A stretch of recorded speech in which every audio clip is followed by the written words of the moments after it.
नमस्कार दोस्तों, आपका स्वागत है अपने YouTube channel P for portfolio में। फंडामेंटल एनालिसिस के सीरीज में आगे बढ़ते हुए डिविडेंड बुक को भी समझ लेते हैं। डिविडेंड होता क्या है, इससे रिलेटेड भी कई सारे डाउट्स होते हैं कि एक्स डिविडेंड डेट में क्या होता है, एक्स डिविडेंड डेट में हम शेयर्स लेते हैं तो हमें डिविडेंड मिलता है या नहीं मिलता। इन सभी चीज़ों के बारे में भी डाउट क्लियर करेंगे और डिविडेंड पे टैक्स लगता है या नहीं लगता उसके बारे में बात करेंगे। डिविडेंड यील्ड क्या होता है, इन सभी चीज़ों के बारे में बात करने वाले हैं। लेकिन उससे पहले अगर आपने चैनल को सब्सक्राइब नहीं किया है तो प्लीज़ सब्सक्राइब कीजिए और रेगुलर अपडेट्स पाने के लिए नोटिफिकेशन बेल को प्रेस कीजिए। साथ ही साथ टेलीग्राम चैनल को भी ज्वाइन कीजिए जिसकी लिंक डिस्क्रिप्शन बॉक्स में दी गई है।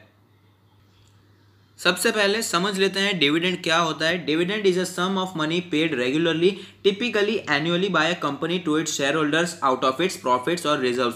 तो डिविडेंड हम कह सकते हैं कि जो कंपनी पैसे कमाती है प्रॉफिट में से प्रॉफिट का एक छोटा सा हिस्सा अपने शेयर होल्डर्स को बांटती है, उसे ही कहते हैं डिविडेंड। टिपिकली एनुअली यहाँ पर लिखा गया है, यानी कि यूजुअली कंपनीज एनुअली डिस्ट्रीब्यूट करती है, लेकिन ऐसा जरूरी नहीं है, कंपनी पर डिपेंड करता है। कुछ कंपनीज तो हर क्वार्टर में डिविडेंड देती है, कुछ कंपनीज हमें सेमी एनुअली यानी कि 6 मंथ्स में एक बार डिविडेंड देती है, और कुछ कंपनीज ऐसी भी होती है जो कभी भी डिविडेंड नहीं देती। ये कंपनी पर डिपेंड करता है उसे डिविडेंड देना है या नहीं देना है, और देना है तो अभी कितना देना है वो भी कंप्लीटली कंपनी पर ही डिपेंड करता है। तो अब समझ लेते हैं एक्स डिविडेंड डेट क्या होता है। The ex dividend date for stocks is usually set 1 business day before the record date. If you purchase the stock on its ex dividend date or after, you will not receive the next dividend payment. Instead, the seller gets the dividend. If you purchase before the ex dividend date, you get the dividend. तो जब भी company declare करती है तो वो x dividend date भी जरूर declare करती है, तो आपको उसे नोट डाउन करना है, जान लेना है कि एक्स डिविडेंड डेट कौन सी है। सपोज 25 तारीख एक्स डिविडेंड डेट है, तो अगर आप 25 तारीख को स्टॉक्स खरीदते हैं तो आपको उसका डिविडेंड नहीं मिलता है, ऐसा यहाँ पर दिया गया है। If you purchase a stock on its ex dividend date or after you will not receive the next dividend payment. तो अगर आपको डिविडेंड चाहिए तो एक्स डिविडेंड डेट से पहले ही आपको स्टॉक्स खरीदने होंगे, आपके डीमैट अकाउंट में होने चाहिए। ये डिविडेंड यील्ड क्या होता है वो भी जान लेते हैं। तो dividend yield is the financial ratio that measures the quantum of cash dividends paid out to share holders relative to the market value per share. Suppose a company with a stock price of ₹100 declares a dividend of ₹10 per share. In that case the dividend yield of the stock will be 10 divided by 100 into 100 is equal to 10%, यानी कि dividend yield percentage में divide किया जाता है, कितना company ने dividend दिया है डिवाइडेड बाय कंपनी का शेयर प्राइस क्या चल रहा है इंटू 100, तो वो जो परसेंटेज निकल कर आएगा उसे ही कहते हैं डिविडेंड यील्ड। अब डिविडेंड पे टैक्स लगता है या नहीं लगता वो भी एक बार जान लेते हैं। तो जो लेटेस्ट बजट आया था, according to budget documents all kinds of dividend income that is dividend income received from mutual funds and shares will now be taxable in the hands of taxpayers. पहले ऐसा नहीं हुआ करता था, पहले DDT होता था, यानी कि डिविडेंड डिस्ट्रीब्यूशन टैक्स, कंपनी को ही टैक्स पे करना पड़ता था, लेकिन अब वो नहीं होने वाला। टैक्स पेयर्स यानी कि हमें एज अ शेयर होल्डर अब डिविडेंड पे करना पड़ेगा। कितना पे करना पड़ेगा वो तो आपके इनकम के स्लैब्स पर डिपेंड होगा। जो भी स्लैब में आपकी इनकम आती है वो हिसाब से आपको टैक्स पे करना पड़ता है।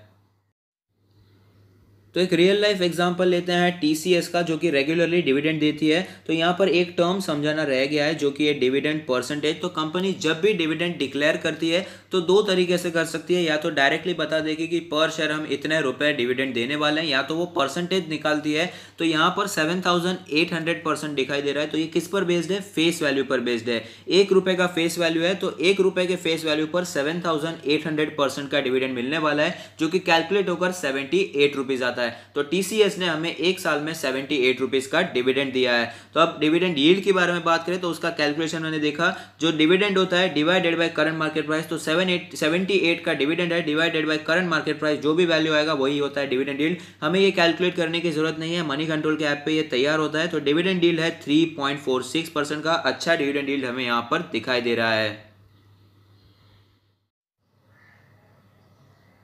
जब भी कंपनीज डिविडेंड डिक्लेयर करती है तो एज अ शेयर होल्डर हमें बड़ी खुशी होती है, क्योंकि हमारे जेब में भी दो पैसे आते हैं। क्योंकि कभी कभी बहुत ही ज़्यादा वॉलेटिलिटी मार्केट में देखने को मिलती है, मार्केट काफ़ी ज़्यादा अनसर्टन है, कभी भी कुछ भी हो सकता है। हमने जो प्राइस पर शेयर लिया है उससे काफ़ी ज़्यादा शेयर प्राइस नीचे जाता हुआ नज़र आ सकता है। कैपिटल अप्रिसिएशन होने में, शेयर प्राइस बढ़ने में काफ़ी समय लग सकता है। लेकिन अगर कंपनी रेगुलरली डिविडेंड देती है तो हमें भी दिलासा होता है कि नहीं, हम कंपनी में बने रह सकते हैं, रेगुलर इनकम तो हमारी जनरेट होती रहती है इस कंपनी से। है, तो यहाँ पर ऐसी कंपनीज को ढूंढना चाहिए जो कि रेगुलरली डिविडेंड पे करती हो। मैं ऐसा बिल्कुल भी नहीं कह रहा कि हाई डिविडेंड यील्ड स्टॉक्स में ही इन्वेस्ट करें। एक एग्जांपल मैं देना चाहूँगा जो कि है रिलायंस का। रिलायंस ने अपनी हिस्ट्री में बहुत ज़्यादा कभी भी डिविडेंड नहीं दिया है, थोड़ा सा ही डिविडेंड देती है। अब अगर आप उसकी हिस्ट्री देखेंगे तो रेगुलरली डिविडेंड देती ज़रूर है, लेकिन बहुत कम देती है, साल में एक बार देती है, क्योंकि उसको कैश की ज़रूरत है एक्सपांशन के प्लान से। तो ऐसे स्टॉक्स को ढूंढिए जो कि रेगुलरली डिविडेंड देती हो, क्योंकि ऐसा माना जाता है मार्केट में कि जो कंपनीज रेगुलरली डिविडेंड देती है, भले ही थोड़ा देती है,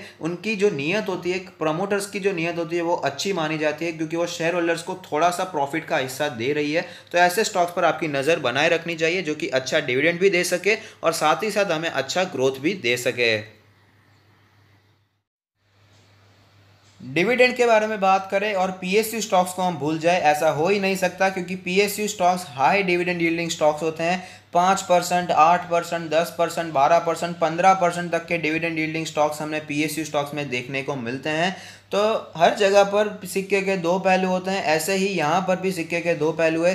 पहला पहलू तो यही है कि एज ए शेयर होल्डर हमें अच्छा लगता है कि पीएसयू स्टॉक्स हमें अच्छा खासा डिविडेंड दे पाती है, इसलिए हम उसमें इन्वेस्ट करना पसंद करते हैं। लेकिन सिक्के का दूसरा पहलू ये है कि मार्केट के एक्सपर्ट्स और एनालिस्ट का मानना है कि जब कंपनी बहुत ज़्यादा डिविडेंड देती है तो उसका मतलब ये होता है कि कंपनी के पास कैश है, कंपनी के पास उतना पैसा है कि वो शेयर होल्डर्स को डिविडेंड दे सकती है, लेकिन कंपनी का मैनेजमेंट इतना एफिशिएंट नहीं है कि उस कैश को अच्छे से यूज़ करके कंपनी को एक्सपांड कर पाए। तो ये दोनों नज़रिए को हमें ध्यान में रखना चाहिए और उसके बाद ही पैसे डालने के बारे में सोचना चाहिए पीएसयू स्टॉक्स में। इसी वजह से कहता हूँ पीएसयू स्टॉक्स में कभी भी हैवी इन्वेस्टमेंट हमें नहीं करना चाहिए। डिविडेंड इन्वेस्टमेंट के लिए अच्छे स्टॉक्स को चुनिए जो कि आपको थोड़ा सा ग्रोथ भी दे सकते हैं, उन्हीं स्टॉक्स में आपको इन्वेस्ट करने के बारे में सोचना चाहिए। तो आई होप मैं आपको समझा पाया कि डिविडेंड क्या होता है, एक्स डिविडेंड क्या होता है और डिविडेंड पे टैक्स लगता है या नहीं, डिविडेंड यील्ड क्या होता है और कैसे डिविडेंड डिक्लेयर किया जाता है, और साथ ही साथ क्या पीएसयू स्टॉक्स में डिविडेंड के लिए हमें इन्वेस्ट करना चाहिए या नहीं करना चाहिए। थोड़ा सा इन्वेस्टमेंट कर सकते हैं लेकिन हैवीली इन्वेस्टमेंट नहीं करना चाहिए, ये तो हमने जान लिया है। तो अगर आपको ये वीडियो पसंद आता है तो लाइक कीजिए, शेयर कीजिए, कमेंट कीजिए, सब्सक्राइब कीजिए और मुझे मोटिवेट कीजिए। Thank you, stay happy, happy investing.